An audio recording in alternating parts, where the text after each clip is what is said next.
So, if you've been living under a political rock like me, you're probably wondering, what is this political reshuffle all about? Well, a political reshuffle is the moving and removing of politicians from a Prime Minister's government. Thankfully, we got to speak to Dr. Nick Kersop-Taylor, who explains what it is. Why do they?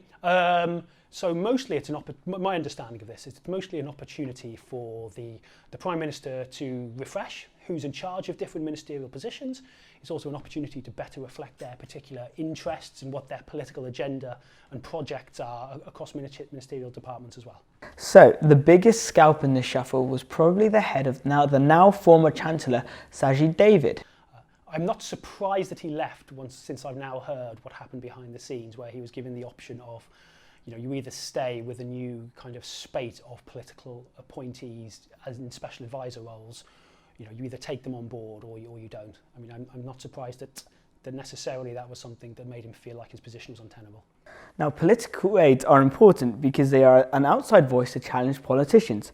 Boris Johnson's chief aide, Dominic Cummings, wanted Sajid's people out and his own aides in. Now, they would talk directly to Cummings instead of David, so understandably, David then resigned.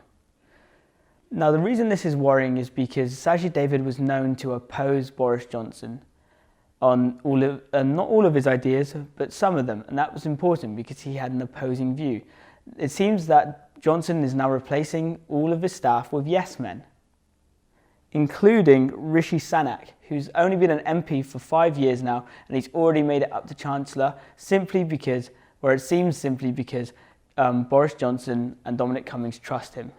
Whether this will have a positive outcome or not, we have yet to see.